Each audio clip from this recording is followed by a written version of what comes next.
Apa sih yang menyebabkan kolonialisme itu terus berlangsung begitu lama, ya? Kalau sekarang mungkin gini deh, mungkin sekarang orang tidak lagi relevan mengatakan hal itu kolonialisme.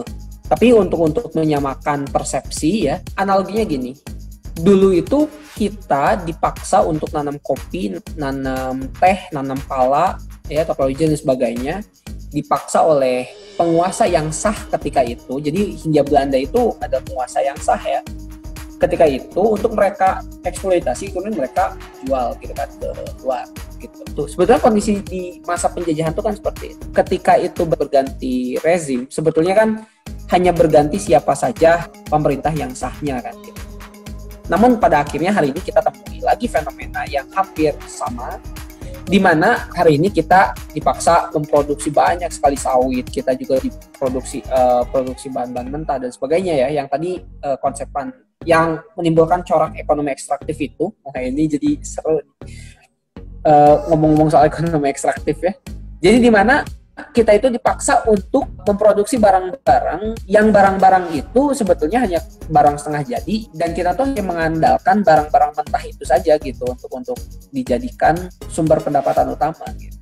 Sedangkan orang-orang luar memanfaatkannya dan kemudian menjual lagi produk-produknya dengan pasar bebas ini ya, sistem pasar bebas ini ke kita gitu ya, yang pada akhirnya kita pun kembali jadi negara yang tidak bisa melepaskan diri dari pengaruh itu gitu. Jadi sumber daya alam akhirnya hanya dieksploitasi saja. Yang untungnya siapa? Masih orang luar gitu. Nah di sini makanya kenapa kalau menurutku nih ya, yang jadi tantangan utama itu sebetulnya rezim.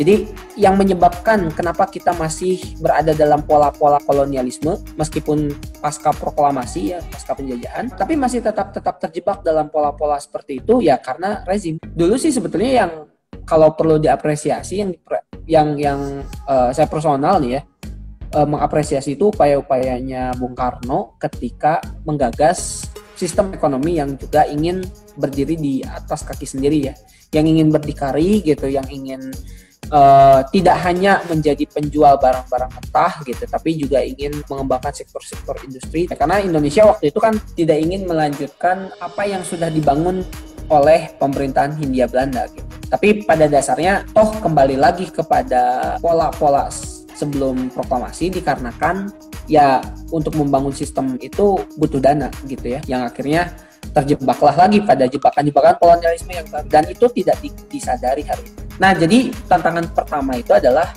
rezim sebetulnya, dan sistem yang memang diterapkan hari ini gitu, dimana kita merasa bebas tapi pada dasarnya kita dieksploitasi. Nah, kalau kita coba kaitkan dengan kondisi di masa lalu, kalau boleh berandai-andai ya, definisi orang dijajah itu kan bukan karena dia itu dirantai, bukan karena dia itu di penjara, bukan seperti itu. Lebih utamanya itu bahwa mereka itu dimanfaatkan gitu, dieksploitasi. Nah, dengan kondisi kita hari ini sebetulnya tidak sulit menemukan titik-titik kesamaan itu gitu. Karena pada dasarnya hari ini kita tetap dieksploitasi gitu ya.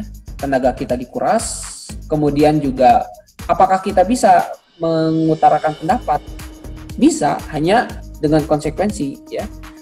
Konsekuensinya apa? Ya kalau misalkan tidak sesuai dengan keinginan penguasa, toh ditahan juga gitu kan, diberangus juga, digeruduk gitu ya. Jadi kalau sekarang kita sampai pada wacana sertifikasi dai dan sebagainya, itu bukan wacana baru, karena dulu di zaman pemerintahan Hindia Belanda pun orang yang bicara soal kemerdekaan gitu ya, soal yang membebaskan diri, berdiri di atas kaki sendiri dan sebagainya, itu kan dianggap benih-benih radikal, dan waktu itu juga diawasi gitu ya, diawasi oleh kaki tangan pemerintah Hindia Belanda, yang mana mereka juga ternyata orang-orang kita gitu. Jadi kalau seandainya kita membayangkan kolonialisme itu hilang gara-gara kita sudah memproklamasikan gitu, tentu jadi terputus gitu ya, tidak relevan gitu. Justru yang relevan itu kolonialisme masih ada.